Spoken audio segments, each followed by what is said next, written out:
পুরনো প্লাস্টিকের ওয়ার্ড্রব, ছোট ওয়ার্ড্রব, বড় ওয়ার্ড্রব অথবা যে কোনো প্লাস্টিকের জিনিস পরিষ্কার করতে অনেকটাই কষ্ট হয়ে যায়। আর তাছাড়া এই প্লাস্টিকের জিনিসগুলো যদি নোংরা হয়ে যায় অনেক সময় আমরা ফেলেই দিই, ব্যবহার করার আর কোনো উপযোগী থাকে না। আসসালামু আলাইকুম, বাংলাদেশি ব্লগার মাম শিমুল চ্যানেলে আরেকটি নতুন ভিডিও দেখার জন্য সবাইকে স্বাগত জানাচ্ছি।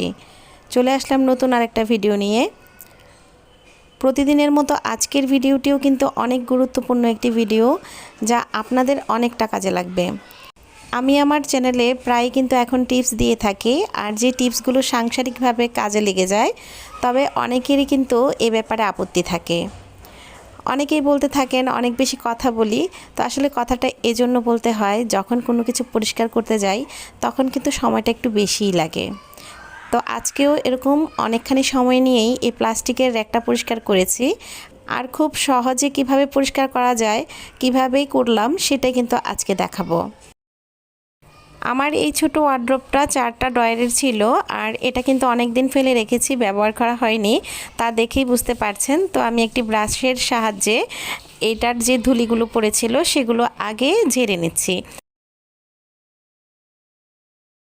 ওয়ার্ড্রোপের গায়ে যে আলাদা ময়লা ছিল, সে ময়লাগুলি যদি আগে থেকে উঠিয়ে না নিই, তাহলে আমি যে ক্লিনারটা দিয়ে তৈরি করব সেটা বানিয়ে নেব, সেটা কিন্তু অনেক বেশি পরিমাণে বানাতে হবে।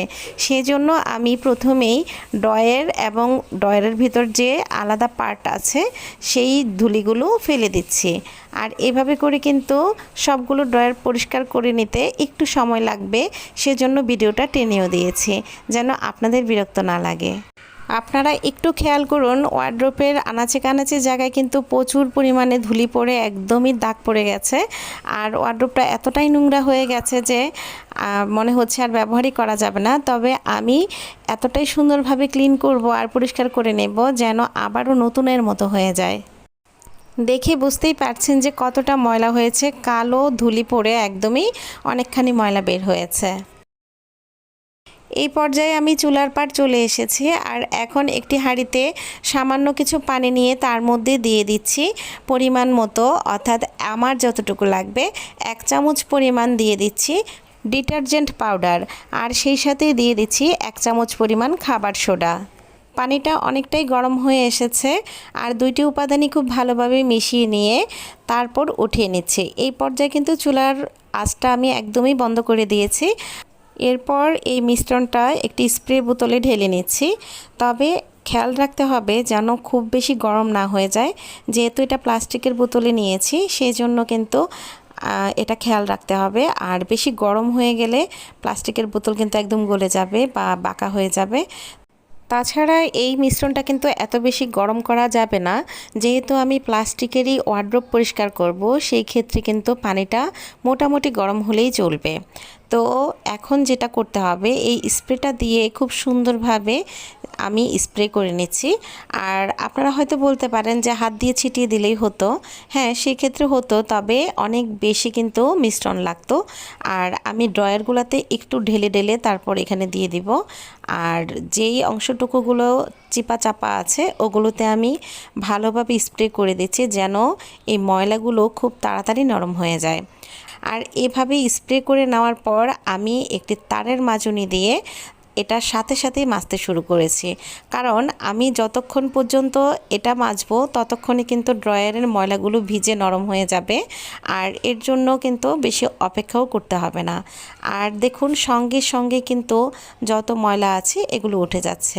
যদিও আমি ভিডিওটা একটু টেনে দিয়েছি, আর টেনে দেওয়ার কারণে হয়তো বোঝাই যাচ্ছে না, তবে পরিষ্কার যে হচ্ছে এটা কিন্তু বোঝা যাচ্ছে। আমি মিশ্রণে যেহেতু ডিটারজেন্ট পাউডার এবং খাবারের সোডা ব্যবহার করেছি, খাবারের সোডা কিন্তু যে কোনো ময়লা দাগকে এবং কঠিন কোনো কালো ময়লা দাগ পরিষ্কার করতে বা উঠিয়ে নিতে অনেক বেশি সাহায্য করে, সেজন্য খাবারের সোডাটা ব্যবহার করেছি।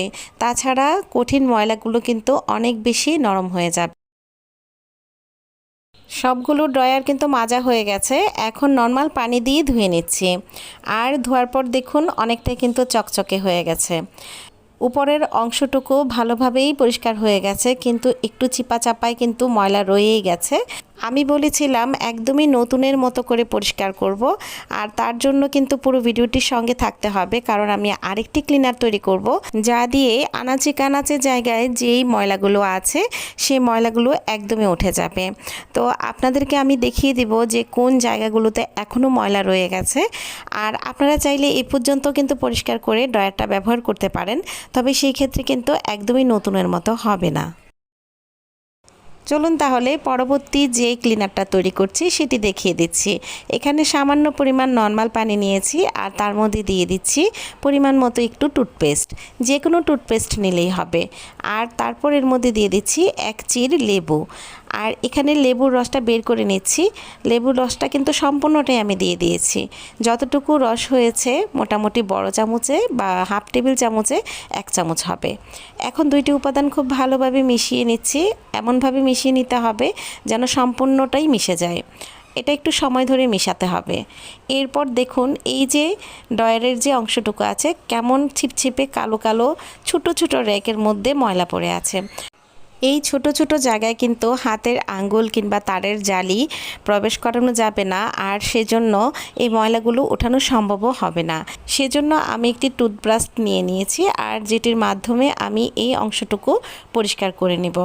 আর এভাবে করে যত চিপা চাপা আনাচে কানাচে জায়গা আছে ড্রয়ারের সেই অংশটুকু কিন্তু আমি একইভাবে ঘষে নিচ্ছি।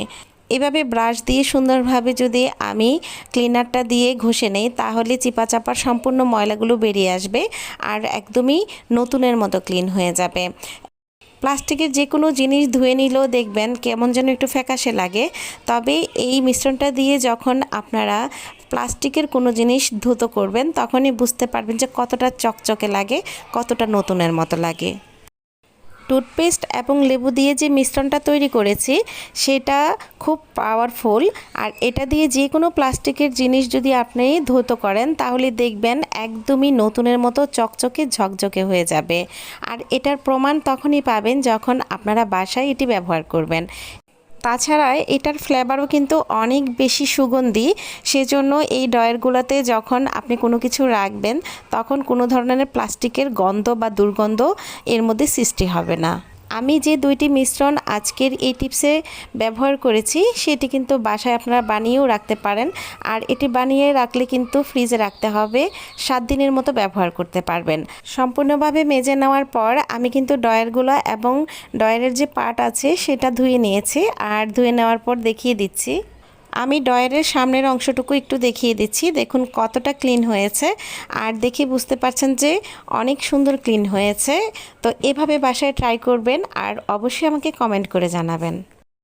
ধুয়ে নেওয়ার পর আমি শুকাতে দিয়েছিলাম, আর শুকিয়ে যাওয়ার পর দেখুন কতটা ক্লিন হয়েছে। একদম আমি কাছ থেকে দেখিয়ে দিচ্ছি, যেই চিপা চাপাগুলো আছে বা ড্রয়ারের যে শেপগুলো আছে সেই জায়গাগুলো কিন্তু কোনো ধরনের ময়লা নেই, একদমই চকচকে হয়ে গেছে। আর এভাবে পরিষ্কার করে নিলেই কিন্তু সহজে আর নোংরা হবে না, মনে হবে যে মাত্র কিনে নিয়ে এসেছেন। চাইলেই ঘরে থাকা উপাদান দিয়ে আপনারা আপনাদের যে কোনো পুরনো প্লাস্টিকের জিনিস অথবা এরকম পুরনো ওয়ার্ড্রোব পরিষ্কার করতে পারেন, তবে সেক্ষেত্রে আর পুরনো হয়ে গেলে ফেলে দিতে হবে না, আর আপনাদের বেঁচে যাবে হাজার হাজার কোটি কোটি টাকা। এই তো বাঁচলো না কোটি টাকা। অনেকেই আছে এসব জিনিস অনেক দিন ব্যবহার করার পর ফেলে দেন, তো এভাবে আর ফেলে দিবেন না। আশা করছি ভিডিওটি ভালো লেগেছে। ভালো লাগলে চ্যানেলটিকে সাবস্ক্রাইব করে পাশে থাকা ছোট্ট বেল আইকনটি প্রেস করে আমার সঙ্গে থাকবেন। আজকের মতো এখানেই বিদায় নিচ্ছি। সবাই ভালো থাকবেন, সুস্থ থাকবেন। আবারও দেখা হবে নতুন কোনো ভিডিওতে। আল্লাহ হাফেজ।